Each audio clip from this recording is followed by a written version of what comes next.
Red Spray, a journey to find themselves. Chapter 7, The Escape.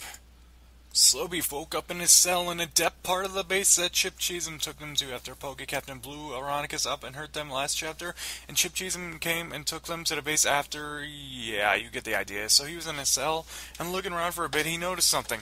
Wow, the dark even extends its effect to this place too.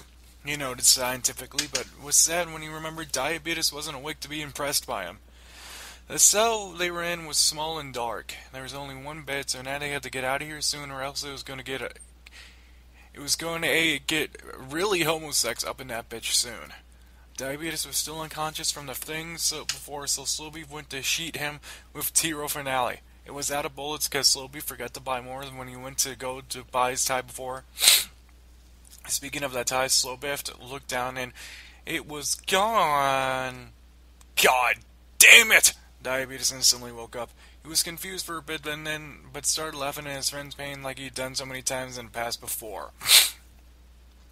Well, it's nice to know some things never change, I guess, Slowbeef thought to himself. Okay, so anyway, what's up the deal? Did we have to drain some way to get out of this cell before we starve and die without saving the world from the storm thing? Oh, and LPs too. Okay, Slowbeef.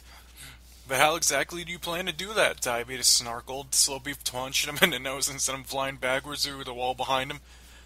Well, I guess that answers my question. And Diabeetus mumbled unconsciousness. Sir, I got them and threw a cell in the basement of He-Base. Chip Cheesem reported the mysterious man. Why the fuck did you not kill him? Oh my god, what is wrong with you, you dumbass bitch? Homoerotic tits. The mysterious man angered. Pushing a button in the elite scene kept Chip Cheesem for a minute. Chip was screaming in pain and then remembered back to the few days he had when he wasn't being tortured by some evil man like he always does to take his mind off the pain. Baby Chip Cheesem was 2.5 years and playing in the crib. Suddenly his mother came into the room and walked to his crib. Hi, baby Chip Cheesem. Wait, there's something wrong here. And then maybe Chip Cheesem remembered that he was never happy like this and that the splashback was actually him being sold to sex traffickers for football tickets to buy his dad. Chip Cheesem quit being electrocuted. Now go to the bottom of the base and kill your shit because I kill yours. Okay. And so Chip Cheesem went to the bottom of the base so he could kill Slowbeef and Diabeetus. Slowbeef exited the wall, dragging Diabeetus behind him in his hand by the shirt collar. After a minute or two, his short tore and he had to drag him by the foot instead. Okay, so where do we go to escape from here? Slowbeef asked to Ono and Whirly because he just seems like the kind of guy that would talk to himself like that, you know? I think you will go, a person said. Slowbeef gasped and turned around. The person wasn't there, so he turned to his side where the person was and saw the person and identified him. It was a strange fat man with glasses. He looked very hairy, but was also fart. You will not be going that way, the fat man said. I've injected myself with lion, like the dude from Dark Yami, and I love that fanfic, so I may become stronger. Slowbeef just looked at him all funny. I guess he's pretty funny, actually, considering he just looked like a lion man, only fat man. But he was only actually 4 feet and 23 inches. Yeah, what are you gonna do to me if I just go that way instead? Slowbeef pointed and indicated the path to the other side he was going since he had no idea where the hell he was going at all. I've eaten 3.57 steaks. Lifted 3655.79879 barrels.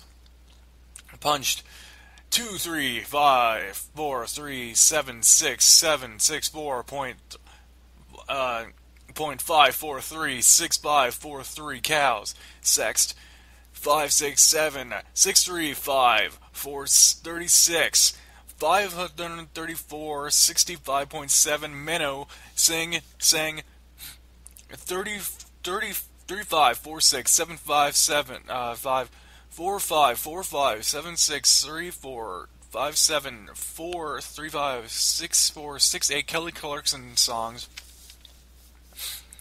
and lit 3426 $5 percentage star $sign to the power of up to the power of the 6453 to the power of 364265 Girl Scouts on file in preparation for this day. Let's sex this bitch ass tick fucker up the ass, buddy boy. He roared as he jumped through the sky towards Slowbeef, even though they were underground. Diabeetus Slowbeef thought quickly. He thought about using Tiro Finale, but he still didn't buy bullets because he had no money anymore. He was out of gas for his lighter, and his hand still hurt from chopping down that door, the one from Chapter 2, remember? Damn it! Why did I throw away that dragon dagger of time from before? He shouted from the heavens so he couldn't actually see it because they were underground in the basement. Ah, you're a fucking idiot, Slowbeef. Now die! Without your Tim dagger! And then Slowbeef knew he was going to die. Just then, he heard a proton sword go shoo. But he was actually nothing. He was just being a weirdo. Hey, so he took Diabeetus and slammed the falling fat man's face with him like that one thing in Banjo-Tooie. Okay, readers of this godforsaken story, oh, who am I kidding? No one's reading this. Here's the deal. Jonathan, the guy who'd been writing this horse shit you've been reading, seriously couldn't think of a thrilling conclusion to the epic you see before you, so he asked me to do it. Seriously pathetic. Well, I'm getting $50, so at least someone wins from all of this. Really, I won some dumbass writing content back in freshman year. John's 15, by the way, not even kidding. And suddenly I'm some awesome writer that everyone wants help from, including this jackass. Whatever. So correct me if I'm wrong, but from what I can get from these written, it's about two gay guys traveling across the country, killing dudes trying to kill them because it's cloudy outside and they're both scared of the dark. Apparently they're based off two dumb fucks on a grand internet making fun of other dumb fucks on the internet. Riveting. Did I mention the gay, by the way? Also, don't actually correct me, I seriously don't give a shit. So Slowbeef celebrates his hard-earned victory over the incredibly loud lion scientist douchebag from earlier. Isn't it diabetes, beatus? He rambled on once more like a moron. Oh yeah, Diabeetus or whatever is woken up at this point with what being hit in the head or whatever, hitting with his head. I guess I would probably have to turn him or something, but do I seriously sound like I give two fucks right now?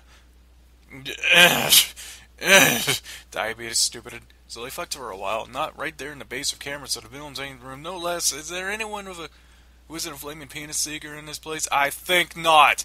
And then they moved down to some corridor. Just pick whatever one was your favorite. Actually, here, I'll help you.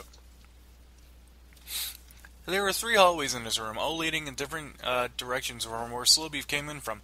One is on the left, and has red neon lights on the entrance. One is straight ahead and has yellow. The last is to the right and has blue lights. Slowbeef elects yellow. Diabeetus picks blue. Then they argue for 20 minutes as par for the course. They kiss and make up, and then something stupid happens that makes them decide to go down the red path for some arbitrary reason. That wasn't so hard now, was it? Anyway, Slowbeef takes a hold of Diabeetus' hands and drags him through the corridor because it was dark and spooky and they were afraid of the ghost might eat them or some shit.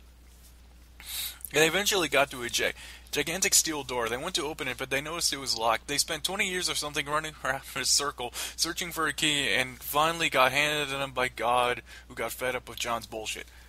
Oh my god, Diabeetus, are you ready? I don't know. So, thanks, Rohit. Yeah, so, like he said, or I guess in this case, since you can't talk through text, they went down a place after killing the fat man, but Diabeetus woke up now, and they aren't fucking homos. I'll kill you if you say that again. Rohit, Slowbeef is my idol. They, went down a huge door with skulls all over it and blood and lights and futuristic stuff. Slowbeef went to open it up and they could go, but Diabeetus stopped him. Wait, Slowbeef, you need a key. It's like in Zelda. We're in a dungeon, of course. Slowbeef punched him in the face and tried to open the door anyway, but it was indeed locked and they seemed to need a key. Slowbeef thought to himself and looked around the room. In one corner they saw a skeleton of a boxing glove guarding a treasure chest. They had an epic stool, and Slowbeef almost died in the fight. Diabeetus healed him through opening the chest. Slowbeef found a giant key that he couldn't carry. Since he couldn't carry the key, he did the obvious thing and brought the door to the key. The key didn't work. Ark, why doesn't this work? It's a small key. It opens the door. Slowbeef angered, forgetting that boss's keys were different. Diabetu cried at this badness for a while, and then flashed back to his grandma mam one last time. Grandma mam was talking to Diabetes. She was southern. "Y'all take them there key and do the honky-tonk and chew this shit and you'll save," she said, and then she died because she was old. "I got it," Diabetes led, but he didn't really because he thought he just actually because he didn't want to seem weird in front of Slowbeef. Diabetes threw up for a second in a corner and then took the key in the necklace and put it in the door. Nothing happened. Then the door opened and nothing came out. Nothing. Except, there, Skeet's beef and Diabeetus' destiny. And, we're done here. Good job, Diabetu. You saved the world. You are the hero.